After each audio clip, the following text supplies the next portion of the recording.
I've been driving a taxi for several years now, and it seemed like I had gotten used to everything. Night highways, the occasional passing car, deserted gas stations. Nothing unusual, people sleep, the road is empty. You can just drive and think about your own things. But that night, something went wrong from the very start. I was driving as usual, heading to pick up a client from the city and take them to a small village. According to the map, there were about 50 kilometers left when suddenly, the GPS suggested a shortcut. Turn onto a narrow road that passed through a village. I looked at the screen. It would save me about 10 minutes and the weather was fine. Why not? As soon as I turned, the first thing that alarmed me was how suddenly the atmosphere changed.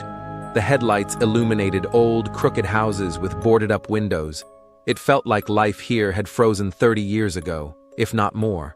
Not a single soul, no lights, no sounds, only the wind rustling through the tree branches. I tried to shake off the unease, thinking maybe people here just went to bed early. But the feeling of something being off only grew stronger by the minute. The GPS confidently led me forward, though I was seriously considering turning back. Then, the road started winding and getting worse. At first, there were just cracks in the asphalt, then potholes, and before I knew it, I was facing almost impassable mud. The car slowed down, the wheels began to slip. I stopped and listened, complete silence. Only the wind, but it felt like it was blowing straight into my ears, emptying my thoughts. I reached for my phone to check the GPS again, and it suddenly went dark. Standing in complete darkness was unsettling, but staying put wasn't an option either. I turned on my hazard lights, reached into the glove compartment for a flashlight, and stepped out of the car. I needed to assess the situation, figure out what to do next. And then I realized I was completely alone. The village was gone. Right in front of me, the road simply vanished, like it had been cut off into nothingness. No lights ahead, no houses. I turned around. The old houses I had passed were still there, but now they seemed farther away than before. The road led back, but for some reason, I had a strong feeling that going back was dangerous. I stood in the middle of the night, my flashlight illuminating only a few meters ahead, and then I heard it. At first, a faint, barely noticeable rustling. I thought maybe it was just the wind playing with the leaves, but the sound grew louder. It turned into distinct footsteps, slow, deliberate steps on the wet ground. You know that feeling when you just know something is coming straight for you? I tried to see who it was, but the flashlight revealed only emptiness. The footsteps kept getting closer. I turned and ran toward the car, but when I opened the door, I realized it was useless. The car was buried in mud up to the axles, the wheels completely stuck. Then, the footsteps stopped. I froze, not knowing what to do. I wanted to jump into the car and lock myself inside, but then I heard it again. This time, it was right behind me. I couldn't see who or what it was, but I could feel its gaze burning into my back. I don't know how to describe it, but I knew, whatever it was standing just a few steps away, watching me. I forced myself to move and ran forward, not knowing where to go, only knowing I had to keep moving. And then, the strangest thing happened. The trees I ran past seemed to twist, their branches reaching out like hands. Shadows flickered in the darkness, strange figures appearing in my peripheral vision, but I couldn't focus on them. They vanished the moment I turned my head. I ran as fast as I could. My legs were barely obeying me. And then, suddenly, the road reappeared ahead. The same old village road. But now it led back to those same houses I had seen when I first arrived. The same crooked buildings. Only now, they looked even more eerie. Something flickered inside the houses and I stopped, trying to make out what it was, but I instantly regretted it. Something was watching me from the darkness, from inside the houses. Not human. A rustling came from the left, then the right, and I realized they were surrounding me. I leaped into the nearest yard. The fence was low. I cleared it easily. I shouldn't have done that. because I heard it follow me. I bolted deeper into the yard. Seeing a shed, I yanked open the doors and darted inside.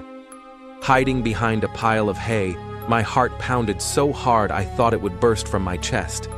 My breathing was erratic, my whole body shaking. I listened. Slow, cautious footsteps. It was circling the shed. The world seemed frozen. Only the sound of those steps. And then, silence. No wind, no noise. Not even my own breath. Then, something slow and deliberate began scratching at the shed door. I held my breath, trying not to move, but it didn't stop. The scraping grew louder, more insistent, as if it knew I was inside. And then, the sound of the door creaking open. I froze, teeth clenched.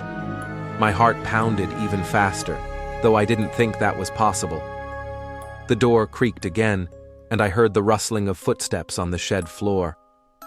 The feeling that it was coming closer became unbearable. It was as if the air around me thickened, pressing down on my shoulders, suffocating me.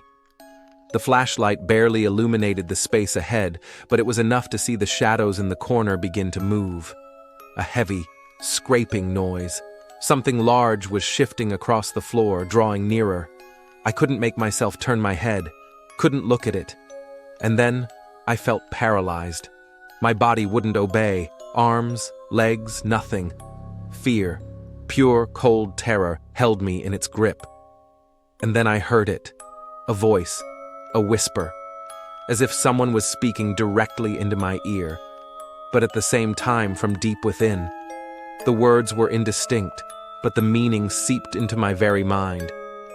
You are not here by accident. You were expected. The footsteps stopped.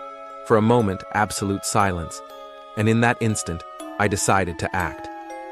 I glanced at the door. It was slightly ajar, and in the moonlight, I saw something that should not have existed. A dark figure stood in the doorway, as if cloaked in shadow. Its outline was vaguely human, but wrong, twisted, elongated and flexible, like a marionette on thin strings. I don't know how, but I broke free from my paralysis and bolted in the opposite direction. I crashed through a door, shoulder first into a backyard. My heart thundered. It felt like it would stop at any moment. There were no thoughts, only the instinct to run. I found myself in a dense forest. Somewhere ahead, a faint light flickered. I ran toward it, not caring what it was, just needing to escape this nightmare. My legs buckled. I stumbled over roots, but I didn't stop. The sound behind me grew louder. Whatever was chasing me, it wasn't hiding anymore. I could hear its breath, its heavy footsteps. It was getting closer. And then, through the thickets, I burst onto an empty road. The GPS, which had been dead this whole time, suddenly turned back on. The screen flickered, showing that only 5 kilometers remained until my destination. I made a sharp right turn and suddenly saw headlights. It was an old UAZ heading in my direction. I waved at the driver. An old man, around 70, stopped the car. I jumped inside without looking back. He pulled away without asking any questions. We drove for a few minutes, and I was starting to calm down when he suddenly asked, "You drove through the old village, didn't you?" His voice was hoarse, as if he hadn't spoken to anyone in a long time. I nodded, still trying to collect myself. "You shouldn't have gone there. That road, it's not for us. People don't come back from there, unless they manage to escape." For the first time, he turned to look at me, and in his eyes, I saw something more than just weariness. He knew exactly what he was talking about. "Be glad you made it out," he said, turning his gaze back to the road. "Not everyone can. But the village, it won't let go. It will always pull you back, and one day you will return. Everyone does." We reached the highway, and the old man dropped me off at the nearest gas station, never saying another word. I tried to pay him, but he just waved me off and drove away, disappearing into the night. I stood at the gas station for a long time, watching his car fade into the darkness, trying to process what had just happened. My phone started working again, as if nothing had ever been wrong. But something had changed. The feeling of being watched never left me. From time to time, I thought I heard those same footsteps behind me. Silhouettes flickered in the shadows. The road was empty. I never felt alone again. Now, when I head out for work at night, I hear that rustling. I know it's close. And I know that one day I will drive that road again.